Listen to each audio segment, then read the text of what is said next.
What is up, guys? It is the 2 minute drill, February 25th, 2021, and we are here, the Bluebloods 2 minute drill, like I said, 5 days a week, Monday through Friday, bringing y'all the latest on all things college football news, recruiting, the transfer portal, anything like that. Y'all make sure to go ahead and tune into the 2 minute drill every day for all this info. We are having another big transfer episode. We're going to catch up on some storylines. So it's kind of like a dead period in college football. National signing day is over. There's a kind of a lull between this and like spring practices really ramping up pretty soon. So I'm going to go back and cover some storylines that we didn't get to cover on the show and that I think are really, really important to actually talk about. And I want to start in the SEC, man. Our listening base is mostly down south, Texas, Louisiana, Alabama, Georgia, all those type of states. So let's talk about the first one. Of Arik Gilbert transfers to Florida. This is probably one of the biggest transfers of the season. Former five-star, top 10 player in the country, according to multiple outlets. Transferred from LSU. He was a crown jewel for LSU in that 2020 class. This kid was almost like a no miss type of prospect. Like you cannot whiff on Arik Gilbert. He contributed immediately as a true freshman, got some starting time. He had 35 catches for about 400 yards, two touchdowns, but he was limited. As we all know, LSU's quarterback struggles were widely documented. The offensive scheme struggled, especially after Joe Brady's departure to the NFL. And opt-outs at the wide receiver position, Jamar Chase, Terrence Marshall Jr. in the middle of the season opted out.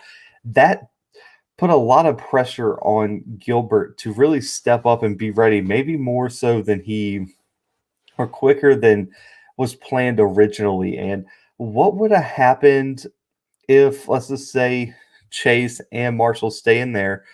Are people doubling really keen on Gilbert? Probably not, because you're probably going to try to stop Jamar Chase before you try to stop a true freshman.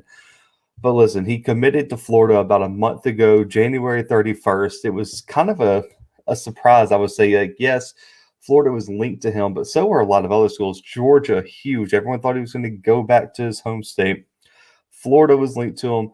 LSU was linked to him. There was a big say that he wasn't transferring. He was going to come back. He was going to do all these things, but eventually committed to Florida.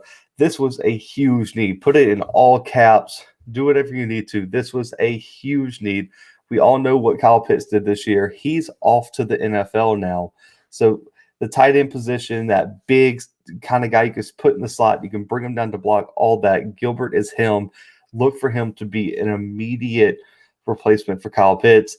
Also, projected starting quarterback Emory Jones was really lacking on talent. We saw what happened to Kyle Trask when all the wide receivers, Kyle Pitts, all those players opted out. Kyle Trask looked like a different quarterback. So this is an immediate upgrade at the tight end position, and he can step out to wide receiver. He's a huge target for Emory Jones, and this is giant need for Florida here.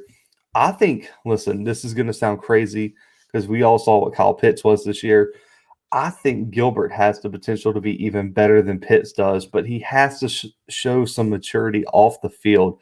He has some off the field issues, has some personal issues he's got to deal with, but we wish him the best in that. I want to see this kid succeed. He has the size at 6'5", 250, maybe even 260, depending on how much muscle he's put on now that he's been in a college workout program. He has the speed, the athleticism, the ball skills, the go get it type mentality that you have to be a dominant force as a tight end / receiver in the SEC. And I love the fit with Dan Mullen and his offense. Dan Mullen knows what he has in Gilbert, and I think he's going to get Gilbert the ball often, early, and you're going to see it every single game. I think he's going to get 9, 10, 11 targets per game. And there might not have been a more impactful transfer than Gilbert to the Florida Gators. Stepping immediately, like I said, he's going to change the offense. He's going to allow Dan Mullen to keep that same scheme that made Florida so successful this year. Plus, on the flip side, we'll probably cover this transfer next episode or one of the upcoming ones.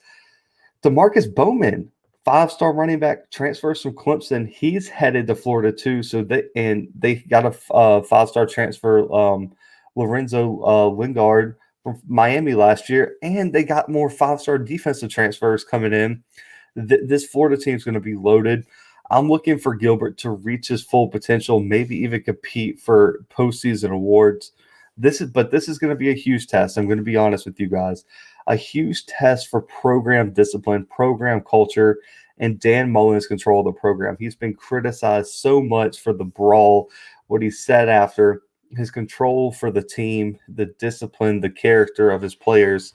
So if Gilbert doesn't work out, not due to his on-field performance, but due to off-the-field situations that Dan Mullen didn't handle appropriately, it could be a huge indictment on Mullen and the future of this program. For grade, I love to give these transfers a grade. I say A+ right now. If he works out, no all-season issues, he lives up to his potential, this could be an A++. You got all the extra credit right, too. But let's go ahead and move on to another SEC East team that got a huge transfer. Wan'Dale Robinson headed to the Kentucky Wildcats. If there's been any team that has been successful in the transfer portal, it's got to be Kentucky. Landon Joey Gatewood. They have a quarterback coming in the transfer portal now from Penn State. They have Wan'Dale Robinson. I mean, this team has been active and very, very successful in terms of what they've done in the transfer portal. They land one of the most dynamic athletic skill position players in the portal in Robinson. He was a 4-star top 100 recruit, number 1 all-purpose back, but has since split time at wide receiver now. Had offers from Ohio State, Alabama, Purdue, Kentucky, Nebraska, where he ended up eventually going. Was even committed to Kentucky at one point, which makes this transfer make complete sense in my mind. He split time, like I said, between running back and receiver, but he's been held down by terrible quarterback play and a lack of O-line talent, really. Let's just say the Adrian Martinez, Luke McCaffrey situation in Nebraska is one of the worst quarterback situations in the country. Nebraska's always at a talent deficit. So Wan'Dale Robinson was really trying to do everything, carry him on his back. And he still put up almost 1,500 all-purpose yards, 7 touchdowns in 2 seasons, only 7 games this year, of course. But this was a huge need for Kentucky. It gives them a versatile piece to fit into their offensive scheme, similar to what they have with Lynn Bowden Jr., that could pretty much play anywhere.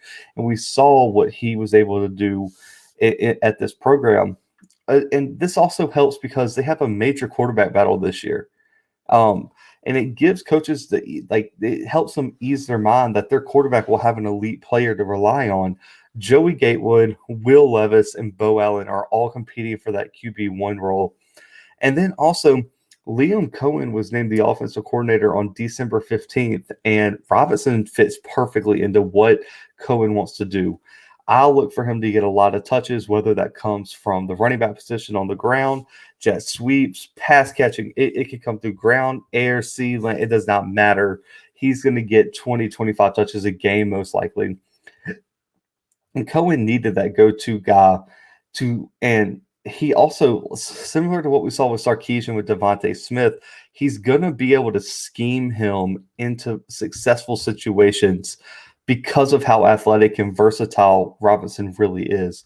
So they can put him in the slot. They can put him outside. They can bring him on a jet sweep. They can put him at running back. They can play him at Wildcat. You have so many options, and it busts open the playbook, and it allows you to do so many awesome things and creative things to keep the defense off balance. And it's really going to help whoever starts a quarterback find their rhythm and get defenses looking in different directions. And it's going to open up a lot of passing lanes. It's going to open up rushing lanes for other players. This is a great fit. And I think you could say Robinson was one of the biggest impact transfers of the season just because of where he landed and what they needed. This offense was atrocious last year, guys. They had no playmakers on that offense. The quarterbacks were rotating. The offensive line played its best, but they just didn't have anyone to go make plays when they needed it. I mean, this team held Georgia's offense to almost nothing, but didn't win the game because they couldn't score. Wan'Dale Robinson is like an injection of adrenaline into this offense, and I'm so excited for him. I think he's someone who could break out this year in the SEC and reach his full potential. I'm expecting Robinson to burst on the scene like Rondale Moore did as a freshman. He's going to be the Rondale Moore of the SEC. He has the same speed as Rondale Moore. He's just as athletic, and he's 5'9", 175. He's built like Rondale Moore. You're going to be watching Rondale Moore in Kentucky Blue this year. He's going to make every single defensive coordinator he faces think about him. So when Auburn was preparing for Georgia in 2017, Kevin Steele came out and said they were preparing for DeAndre Swift. They still had Nick Chubb and everybody, but DeAndre Swift was their utility flex back, and they had a player with an orange jersey all week for Auburn, king on him.